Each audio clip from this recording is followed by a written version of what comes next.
নমস্কার বন্ধুরা, আমি কেকা আহারে বাহারেতে আপনাদের সাথে আজকে শেয়ার করব কিভাবে ইডলির ব্যাটার তৈরি করতে হয় উইদাউট ফ্রুট সল্ট বা বেকিং পাউডার, বেকিং সোডা ছাড়া। আর তার জন্য আমি 5 থেকে 5.5 ঘন্টা আগে বিউলির ডাল ভিজিয়ে রেখেছিলাম। আর ডালটা যে ফুলে উঠেছে সেটা বোঝা যাচ্ছে, কারণ জলটার মধ্যে ফেনা ফেনা তৈরি হয়েছে। আর চালও আমি ভিজিয়ে রেখেছিলাম 5 থেকে 5.5 ঘন্টা আগে। এটা আমি নিয়েছি আতপ চাল। চালের পরিমাণটা আছে এখানে 1.5 কাপ, আর 1 কাপ নিয়েছি আমি বিউলির ডাল। আর দেখুন, চালটাকে আমি বেটেছি একটু দানা দানা সহকারে, সামান্য পরিমাণে জল দিয়ে 2 ব্যাচে আমি বেটে নিয়েছি। আর দেখুন, সামান্য জল দিয়ে এটাকে পাতলা করে রেখেছি। আর বিউলির ডালটাকেও আমি দেখুন কি স্মুথ টেক্সচারে বেটেছি। বিউলির ডালটাকে কিন্তু বেশি স্মুথ করে ফেলতে হবে, কিন্তু চালটা থাকবে একটু দানা দানা। আর পরেও আপনি জল মেশাতে পারেন, কিন্তু প্রথমেই অনেক বেশি জল দিয়ে দেবেন না। দেখুন, ডালটাতেও কিন্তু আমার বেশি জল নেই, চালটাতে আমি সামান্য জল দিয়ে ভালো করে মিক্স আপ করে রেখেছি। আর দানা দানা কিন্তু চালটা রয়েছে। এবারে এই দেখুন ডালটা কতটা থিন। এবারে এই ডালটাকে আর চালটাকে আমি একসাথে মিশিয়ে দেব। চালের পাত্রের মধ্যে আমি ডালটাকে ঢেলে দিচ্ছি। আর ডালটা আমি একসাথেই বেটে নিয়েছিলাম, কিন্তু চালটা আমি 2 ব্যাচে বেটেছিলাম, কারণ চালের পরিমাণটা বেশি ছিল। আর ডালটা এত সুন্দর ফ্লাফি হয়ে উঠেছে এখনই ফুলে। দেখুন, আমি এটাকে আস্তে আস্তে চালের সাথে মিশিয়ে দিচ্ছি। আমার রেসিপিস যদি আপনাদের ভালো লাগে, লাইক, শেয়ার, কমেন্টস করতে ভুলবেন না। আর আপনি যদি আমার চ্যানেলের নতুন বন্ধু হন, অবশ্যই আমার চ্যানেলটিকে সাবস্ক্রাইব করে আমার পাশে থাকবেন। পাশে থাকা বেল আইকন প্রেস করে তার অল নোটিফিকেশান অন করে নেবেন। চালের পাত্রটা যেহেতু ছোট, ডালটা ঢালার পরে সমান পরিমাণে হয়ে গেছিল, তার জন্য আমি একটু বড় জায়গাতে একসাথে দুটোকে ঢেলে নিলাম আর একটু নেড়ে নিচ্ছি। তার কারণ হচ্ছে এটাকে আমি ফার্মেন্ট হতে দেব, আর ফার্মেন্ট হলে এটা আরো ফুলে অনেকটা জায়গা তার জন্য প্রয়োজন। তার জন্য আমি একটা বড় পাত্রে নিলাম। চালটাকে ডালটাকে ভালো করে ফেটিয়ে একসাথে করে নিলাম। এবার আমি এর মধ্যে 2 চামচ মেথির গুঁড়ো দিয়ে দেব। মেথির গুঁড়ো যদি আপনার কাছে না থাকে, তাহলে যখন চালটা ডালটা ভেজাবেন তার মধ্যে 1 চামচ মেথি দিয়ে এটাকে ভেজাবেন, আর বাটার সময় একসাথেই বেটে নেবেন। কিন্তু যেহেতু আমি রোজ সকালে মেথির গুঁড়ো খাই, তার জন্য আমার কাছে মেথির গুঁড়ো ছিলই, আর সেটাকেই মিশিয়ে দিলাম। যারা কনস্টিপেশনের প্রবলেমে ভুগছেন বা যাদের একটু সুগার লেভেল বেশি আছে, তারা কিন্তু সকালবেলা খালি পেটে মেথির গুঁড়ো খেতে পারেন। বা যাদের পিত্তের প্রবলেম আছে, তারাও কিন্তু মেথির গুঁড়ো সকালে খেতে পারেন। আন্দাজ মতন নুন দিয়ে দিলাম। নুন দিয়ে এটাকে ভালো করে ফেটিয়ে নেব। একটু এমনভাবে ফেটাবো যাতে এটা একটু পাতলা টাইপের হয়ে যায়। দেখুন কি সুন্দর একটা ফ্লাফি টাইপের হয়ে উঠেছে, আর কতটা বেড়েও গেছে দেখে মনে হচ্ছে। ঠিক যেমন আপনি বড়ার ব্যাটার তৈরি করেন, অনেকটা ঠিক সেরকমভাবে করবেন। এই পর্যায়ে আপনি কিন্তু জল মিশিয়ে দেবেন না। যদি জল মিশিয়ে পাতলা করে দেন, তাহলে কিন্তু সেটা ভালো হবে না। পরে যদি জল দরকার হয় একটু মিশিয়ে নেবেন, কিন্তু এই পর্যায়ে আপনি কিন্তু জল মেশাবেন না। আর এটাকে গরম জায়গায় আমি রেখে দেব। যেখানে গরম সেখানে রেখে দেব। 10 থেকে 12 ঘন্টার মধ্যে এটা ফার্মেন্ট হয়ে যাবে। আর শীতকালে এটা 22 থেকে 24 ঘন্টা লাগে। 10 ঘন্টা পরে দেখুন কি সুন্দর এটা ফার্মেন্ট হয়ে ফুলে উঠেছে। আমি একটু মাইক্রো ওভেনের ভেতরে এটা ঢুকিয়ে রেখেছিলাম। আর মাইক্রো ওভেনের মধ্যে থাকার ফলে যেহেতু গরম জায়গা, তার জন্য সুন্দরভাবে ফুলে উঠেছে। এখানে কোনো রকম baking soda, baking powder, fruit salt, Eno food salt কিছু দেওয়ার দরকার নেই।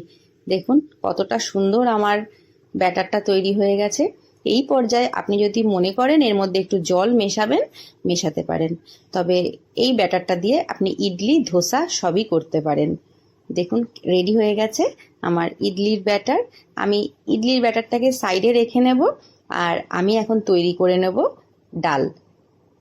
সাম্বারের ডাল তৈরি করতে হলে সাম্বারের ডালের মধ্যে অনেক সবজি দিতে হয়। সেই সবজিগুলোর মধ্যে লাউ, কুমড়ো, সজনে ডগা, বেগুন, এগুলো হচ্ছে মাস্ট। কিন্তু আজকে আমি করব উইদাউট সবজিতে। আমরা তো বাঙালি, আমাদের ঠিক ওই রকম ব্যাপারটার থেকে আমরা বরং ছোলার ডাল খেতে বড্ড বেশি ভালোবাসি। আর সাম্বার করতে হয় অড়হর ডালে, কিন্তু আমি করব ছোলার ডালে। ছোলার ডালটাকেই একটু অন্যরকমভাবে সাম্বারের মতন স্টাইলে করব। প্রথমেই আমি কড়ার মধ্যে তেল দিয়ে দিয়েছি, আর তেলটা হচ্ছে সিজাম অয়েল, তিল তেল, যেটাতে কিনা সাম্বারের স্মেলটা আসবে। দিয়ে দিয়েছি 3টে শুকনো লঙ্কা আর একটু বিউলির ডাল, আর দিয়েছি সর্ষে, ছোট ছোট সাদা সর্ষে যেটা হয় সেটা, আর দিয়ে দিয়েছি 10 থেকে 15টা কারি পাতা। এটা দিয়ে দিয়েছি ফোড়ন। আর আমি সাইডে কিন্তু ছোলার ডালটাকে ভালো করে সেদ্ধ করে নিয়েছি। 2 চামচ আমি দিয়ে দিলাম আদা বাটা। এটাকে দিয়ে আমি ভালো করে মশলাটাকে কষিয়ে নেব। আর দেখুন, সম্পূর্ণভাবে যদি সাউথ ইন্ডিয়ান ডিশ তৈরি করি তাহলে অনেকেই হয়তো একটু বাড়ির লোকেরা অপছন্দ করে, কারণ যেহেতু ওরা ওরকম খেয়ে অভ্যস্ত নয়। তার জন্য আমি চেয়েছি আমি সাউথ ইন্ডিয়ান ডিশটাই করব ঠিক আমার মতন করে। নুন, হলুদ আর একটু জল দিয়ে দিলাম, আর দিয়ে দিলাম সাম্বার মশলা বেশি করে। আর এটাকে দিয়ে আমি ভালো করে একটু মিক্স আপ করব। আমি একটু শুকনো লঙ্কার গুঁড়ো সামান্য দিয়েছি, কারণ দেখবেন ওদের সাম্বারের ডালটার মধ্যে একটু লালচে লালচে ভাব আসে, তার জন্য একটু শুকনো লঙ্কার গুঁড়ো আমি দিয়েছি। আর দিয়ে ভালো করে কষিয়ে নেব। আর কি সুন্দর একটা গন্ধ আসছে, খুব ভালো লাগছে। আপনি চাইলে এটার মধ্যে কিন্তু পেঁয়াজও দিয়ে একটু ভেজে নিতে পারেন, কিন্তু আমি সম্পূর্ণ নিরামিষ করব বলে আর পেঁয়াজটাকে অ্যাড করিনি। ভালো করে যখন মশলাটা কষে গেছে, আদার গন্ধ চলে গেছে, আমি আগে থেকে ছোলার ডালটাকে ভালো করে সেদ্ধ করে রেখেছিলাম, সেই ছোলার ডালটাকে দিয়ে আমি ভালো করে নাড়িয়ে নেব। যদি আপনারা সবজি দেন, সবজিগুলোকে হালকা একটু ভেজে নেবেন। ভেজে নিয়ে এই মশলাটাকে দিয়ে ভালো করে কষে তারপরে ডাল দিয়ে দেবেন, তাহলেই তৈরি হবে। আর সাম্বারে কিন্তু সজনে ডগা, কুমড়ো, বেগুন এগুলো কিন্তু মাস্ট। আর এছাড়াও আপনি আপনার পছন্দ অনুযায়ী সবজি দিতে পারেন। সম্পূর্ণ ডালটা দিয়ে, আর নুনটা একটু কম ছিল, একটু নুন দিয়ে দিয়েছি। আর আমরা বাঙালিরা একটু মিষ্টি না দিলে আমাদের ভালোই লাগে না, তাই আপনি স্কিপ করতে পারেন যদি আপনার না পছন্দ হয়। আমি কিন্তু একটু 1 চামচ মিষ্টি দিয়েছি। আর দিয়ে দিলাম কাশ্মীরি রেড চিলি পাউডার, রংটা আরও একটু সুন্দর লাগার জন্য। ওপর থেকে আমি একটা ভাজা মশলা দিয়েছি, যেখানে সাদা জিরে আর মৌরি ভাজা আছে, সেটাকে দিয়ে আমি ভালো করে একটু মিশিয়ে নিচ্ছি। দেখুন, এটা তো ছোলার ডাল, এটা তো অড়হর ডাল না, তা ছোলার ডালটাকেও তো একটু টেস্টি করতে হবে, সেই জন্য আমি একটু ভাজা মশলা ওপর দিয়ে দিয়েছি। আর 3-4টে কাঁচা লঙ্কা ছিঁড়ে একটু দিয়েছি, যাতে কাঁচা লঙ্কার স্মেলটা ডালের মধ্যে চলে যায়। আর দেখুন, ডালটা দেখতে কি সুন্দর লাগছে, খেতেও কিন্তু অস্বাভাবিক ভালো হবে আপনার এই ডাল। এর মধ্যে অল্প একটু হিং দিয়ে দিচ্ছি। যখন ফুটে একদম সম্পূর্ণ হয়ে গেছে, আমি বুঝতে পেরেছি, নামানোর একটু আগে আমি হিং দিয়ে দিয়েছি। রেডি হয়ে গেছে আমার সাম্বার।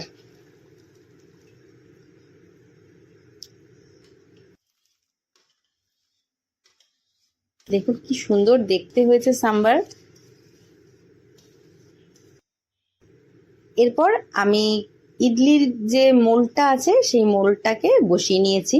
ইডলির মোল্ডের নিচে আমি একটু জল দিয়ে দিয়েছি, আর জল দিয়ে একটু ঢাকা দিয়ে রেখেছি জলটা ফুটে ওঠার জন্য। আর জলটা আমার ফুটে উঠেছে। আর যেই ইডলিটার মধ্যে আমি ব্যাটারটা দিয়েছি তার মধ্যে কিন্তু আগে অবশ্যই একটু তেল গ্রিস করে নেবেন। একটু তেল যদি গ্রিস না করেন তাহলে কিন্তু তুলতে অসুবিধা হয়। আমি সাউথ ইন্ডিয়াতে দেখেছি যে ওনারা কলা পাতা বিছিয়ে দেন, আর ছোট ছোট কলা পাতার মধ্যে ব্যাটারটা দিয়ে দেন, যার ফলে কিনা ও তুলতে সুবিধা হয়। তা আমার কাছে তো আর কলা পাতা ছিল না, তাই আমি একটু অয়েল ব্রাশ করে নিয়েছি। আর দেখুন কত সুন্দর ফুলে উঠেছে ইডলিগুলো। রেডি হয়ে গেছে কিন্তু আমার ইডলি। আর আমি এই আংটাটার মধ্যে খুন্তির পেছনটা দিয়ে তুলে নিলাম, কারণ প্রচণ্ড স্টিম, তোলার সময় কিন্তু একটু আস্তে ধীরে বুঝে শুনে তুলবেন, কারণ হচ্ছে নয়তো কিন্তু স্টিমটা লাগলে হাতে প্রচণ্ড জ্বালা করে হাতে। রেডি হয়ে গেছে আমার ফ্লাফি সফট ইডলি, আর তার সাথে সাম্বার। দেখুন, দেখেই নিশ্চয়ই বুঝতে পারছেন এটা কতটা তুলতুলে নরম সফট হয়েছে। কোনো রকম ফ্রুট সল্ট বা বেকিং পাউডার, বেকিং সোডা ছাড়াই কিন্তু আমি এই ইডলিটি বানিয়েছি। ভালো লাগলে একবার হলেও ট্রাই করবেন। আজকের মতন এই পর্যন্তই, আবার দেখা হবে নতুন ভিডিওতে। ততক্ষণ ভালো খান, সুস্থ থাকুন, শুভ চিন্তা করুন।